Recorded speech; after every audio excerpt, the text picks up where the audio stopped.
अब हम लोग 4.2 में आ जाते हैं, classification of bank advances on the basis of performance. तो परफॉर्मेंस के बेसिस पे बैंक एडवांसेस को दो तरह से बांटा गया, एक परफॉर्मिंग एसेट होता है, दूसरा क्या होता है non performing asset. Performing asset को हम लोग स्टैंडर्ड एसेट बोलते हैं। स्टैंडर्ड एसेट क्या होता है, जब advances overdue up to 90 days, जब advances overdue up to 90 days अगर होता है तो हम लोग स्टैंडर्ड एसेट बोलते हैं, और स्टैंडर्ड एसेट को ही हम लोग क्या बोलते हैं, परफॉर्मिंग एसेट बोलते हैं। तो ये कोई प्रॉब्लम नहीं है। नॉन परफॉर्मिंग कब होता है, जब advances more than 90 days, advances due कब तक, मोर देन 90 डेज अगर हो जाता है तो हम लोग क्या बोलते हैं उसको, non performing asset. Non performing 3 category दे रखा हुआ है, substandard asset, doubtful asset, फिर लॉस एसेट। तो 3 कैटेगरी दे रखा हुआ है किसमें, नॉन परफॉर्मिंग एसेट में। अब हम लोग एक एक करके समझना स्टार्ट करते हैं अच्छे से। अब ध्यान दीजिए, बैंक हम लोग को एडवांसेस देती है, मतलब बैंक हम लोग को जो हम लोग बैंक से लोन लेते हैं, तो मान के रखो यहाँ पे इंस्टॉलमेंट हुआ, बैंक से लोन लिए, यहाँ पे इंस्टॉलमेंट हुआ, हम लोग पे कर चुके, फिर यहाँ हुआ पे कर चुके, इस तरह से फर्स्ट मंथ आया, मतलब उसके बाद वाले मंथ आया नहीं पे किए, तब हम लोग को बैंक क्या मानेगा कि डॉटफुल हो गया, या सब स्टैंडर्ड में मानेगा, तो आंसर इज नहीं। फिर नेक्स्ट मंथ भी आएगा तब भी नहीं मानेगा। जब थर्ड मंथ तक अगर हम लोग पे नहीं करते हैं, अप टू 90 डेज तक, अप टू 90 डेज तक अगर हम लोग पे नहीं करते हैं, तो तब तक हम लोग को माना जाता है स्टैंडर्ड एसेट ही।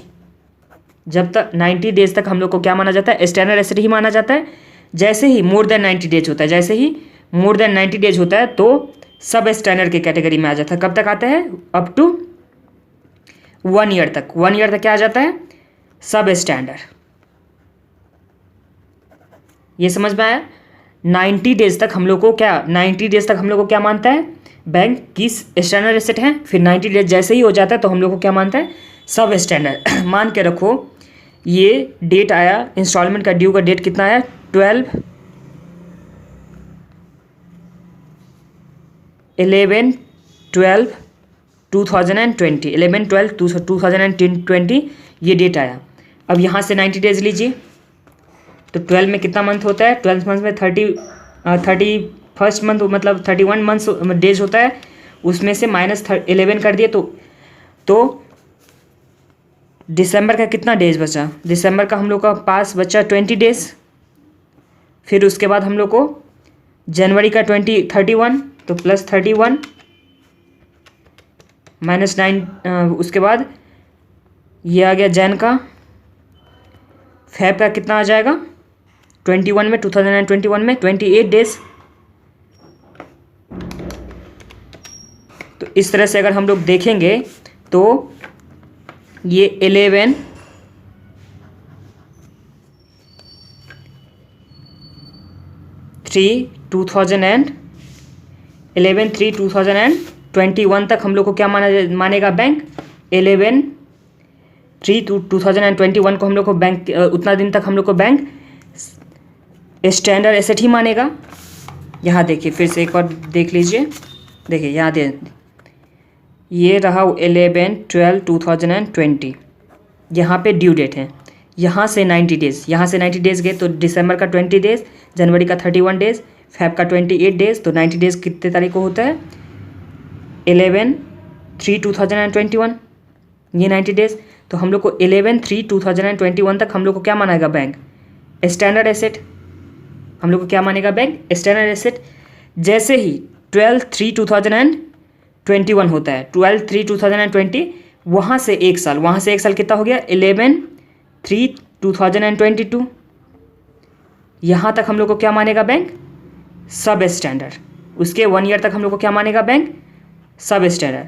अब सब स्टैंडर्ड के बाद क्या, कौन सा कैटेगरी में आता है, डॉटफुल कैटेगरी में। सब स्टैंडर्ड के बाद हम लोग को कौन सा कैटेगरी आता है, डॉटफुल कैटेगरी में। और डॉटफुल कैटेगरी में हम लोग अप टू 1 ईयर तक देखते हैं। पहले अप टू 1 ईयर तक होता है, सबसे पहले कितना होता है, अप टू 1 ईयर तक। तो अप टू 1 ईयर कितना आएगा, 2023 में, 11/3/2023 में 1 ईयर तक। उसके नेक्स्ट में हम लोग को 2 ईयर नहीं करना है, more than 1 year to 3 year, more than 1 year to 3 year, ये डॉटफुल का कैटेगरी में जाता है, more than 1 year to 3 year. और बाकी क्या होता है, more than 3 year, more than 3 year. इस तरह से हम लोग का ये आ गया सबसे पहले क्या, फर्स्ट 90 डेज स्टैंडर्ड कब होता है, एक बार यहाँ देखिए फिर से, स्टैंडर्ड कब होता है, फर्स्ट 90 डेज। फिर सब स्टैंडर्ड कब होता है, नेक्स्ट 1 ईयर। फिर डॉटफुल कैटेगरी में आता है, डॉटफुल में क्या होता है, अप टू 1 ईयर। फिर more than 1 year to 3 year तक होता है, उसके बाद मोर देन 3 ईयर। ये समझ में आ गया ना। तो substandard plus doubtful plus loss asset, ये तीनों क्या हो जाता है, ये तीनों हम लोग का हो जाता है नॉन परफॉर्मिंग एसेट। ये तीनों क्या हो गया, नॉन परफॉर्मिंग एसेट हो गया। और स्टैंडर्ड एसेट क्या होता है, परफॉर्मिंग एसेट। स्टैंडर्ड एसेट हम लोग का क्या हो गया, परफॉर्मिंग एसेट। तो यहाँ तक तो कोई प्रॉब्लम नहीं है। अब हम लोग को रेट लर्न करना है, अब हम लोग को क्या लर्न करना है, रेट लर्न करना है। तो आ जाइए, रेट ऑफ प्रोविज़न लिखना स्टार्ट कीजिए। Rate of provision. तो एसेट कितने तरह का था, परफॉर्मिंग एसेट था एक, दूसरा क्या था, नॉन परफॉर्मिंग एसेट। तो परफॉर्मिंग एसेट को ही हम लोग क्या बोलते हैं, स्टैंडर्ड एसेट। परफॉर्मिंग एसेट को ही हम लोग क्या बोलते हैं, स्टैंडर्ड एसेट, जो अप टू 90 डेज तक होता है। अब स्टैंडर्ड एसेट में कितने कैटेगरी आता है, सबसे पहले आता है एग्रीकल्चर। एग्रीकल्चर के लिए परसेंटेज कितना होता है, 0.25%। प्रोविज़न हम लोग एग्रीकल्चर के लिए कितना बनाते हैं, 0.25% बनाते हैं प्रोविज़न। आगे रियल एस्टेट,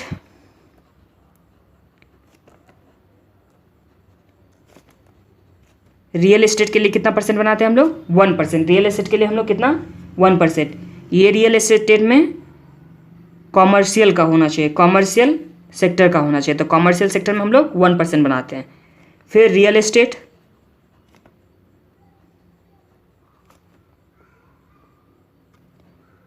%0.75% लेते हैं हम लोग, किसमें, रेसिडेंशियल में। और अदर के लिए कितना आता है, 0.40%। अदर के लिए कितना परसेंट आता है, 0.40। तो परफॉर्मिंग एसेट में हम लोग का कितना कैटेगरी हो गया, परफॉर्मिंग में हम लोग का हो गया एग्रीकल्चर हो गया, फिर रियल एस्टेट हो गया, एग्रीकल्चर हो गया 0.25%। रियल एस्टेट में 2 कैटेगरी हैं, अगर कॉमर्शियल के लिए तो 1%, कॉमर्शियल अगर बिल्डिंग होता है तो 1%, अगर रेसिडेंशियल है तो 0.7% लेना है, अदर के लिए कितना लेना है हम लोग को, 0.40%। तो ये हम लोग का परफॉर्मिंग एसेट के लिए हो गया। आगे हम लोग करते हैं नॉन परफॉर्मिंग एसेट के लिए। नॉन परफॉर्मिंग एसेट के लिए हम लोग चलते हैं। तो नॉन परफॉर्मिंग एसेट में सबसे पहला क्या था, सब स्टैंडर्ड। फिर क्या था,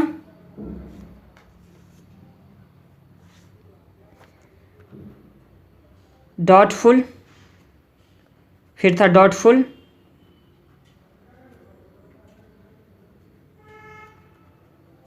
डॉटफुल, और था लॉस एसेट। यही था ना।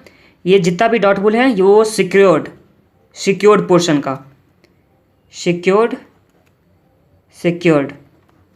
तो डॉटफुल फर्स्ट में कैटेगरी में क्या था, अप टू 1 ईयर। फिर क्या था, more than 1 year to 3 year. आगे क्या था, मोर देन 3 ईयर। और लॉस एसेट, तो लॉस एसेट होता है। तो यहाँ अप टू 1 ईयर तक में डॉटफुल अगर सिक्योर्ड होगा up to 1 year, doubtful secured अगर अप टू 1 ईयर है तो यहाँ पे 25% प्रोविज़न बनाया जाता है। फिर more than 1 year to 3 year होगा, अगर more than 1 year to 3 year होगा तो 40% प्रोविज़न बनाया जाता है। कितना परसेंट, 40% प्रोविज़न बनाया जाता है। जब मोर देन 3 ईयर होता है तो वहाँ कितना परसेंट बनाया जाता है, 100% प्रोविज़न बनाया जाता है। अगर लॉस एसेट भी होगा तब भी हम लोग को 100% प्रोविज़न बनाना होगा। तो नॉन परफॉर्मिंग क्या आ गया, डॉटफुल में, डॉटफुल अगर सिक्योर होगा अप टू 1 ईयर तक, डॉटफुल सिक्योर अगर अप टू 1 ईयर तक होगा तो 25%, more than 1 year to 3 year, यहाँ पे 2 ईयर नहीं मतलब गलती से भी 2 ईयर नहीं करना है, 3 ईयर है। तो more than 1 year to 3 year के लिए कितना परसेंट है, 40% है। अगर मोर देन 3 ईयर होता है तो 100%, और लॉस एसेट के लिए भी हम लोग को 100%। सब स्टैंडर्ड में सिक्योर्ड पोर्शन के लिए 15%, सिक्योर्ड के पोर्शन के लिए कितना परसेंट, 15%, अनसिक्योर्ड के लिए 25%, अनसिक्योर्ड के लिए कितना परसेंट, 25%, और सिक्योर्ड विद एस्क्रो अकाउंट अगर होगा, सिक्योर्ड विद एस्क्रो अकाउंट अगर होगा तो हम लोग को कितना परसेंट लेना है, 20% लेना है। तो ये हम लोग का रेट हो गया। अगर डॉटफुल अगर होगा, इफ डॉटफुल अनसिक्योर्ड होता है, अगर डॉटफुल क्या होता है, अनसिक्योर्ड होता है, तो प्रोविजन हम लोग को कितना परसेंट बनाना है, 100%। डॉटफुल अगर अनसिक्योर्ड हुआ तो प्रोविजन हम लोग को 100% बनाना है। एक बार देख लीजिए यहाँ rate of provision, rate of provision में एग्रीकल्चर अगर होता है तो 0.25%, स्टैंडर्ड में अगर एग्रीकल्चर होता है 0.25, रियल एस्टेट अगर होता है कॉमर्शियल सेक्टर का तो 1%, रियल एस्टेट अगर कॉमर्शियल सेक्टर का होता है तो 1% लेना है। वही रियल एस्टेट अगर रेसिडेंशियल क्या होता है तो 0.75% लेना है। अदर में कितना लेना है, 0.40। तो ये अदर का लर्न कर लीजिए। स्टैंडर्ड में अदर का कितना होता है, 0.40। स्टैंडर्ड में अदर का कितना होता है, 0.40। अब सब स्टैंडर्ड में सिक्योर पोर्शन के लिए कितना होता है, 15%, सिक्योर पोर्शन के लिए कितना होता है, 15%। तो ये लर्न कर लीजिए। बाकी अनसिक्योर्ड के लिए 25%, एस्क्रो के लिए 20%। फिर अगर डॉटफुल सिक्योर्ड होता है अप टू 1 ईयर तक का तो 25%, more than 1 year to 3 year तो 40%, मोर देन 3 ईयर तो 100%, और लॉस एसेट में भी 100%। और अनसिक्योर्ड होगा तब भी हम लोग को कितना लेना है, 100%। तो ये हम लोग का हो गया। अब सम्स करेंगे तो अच्छे से समझ में आएगा।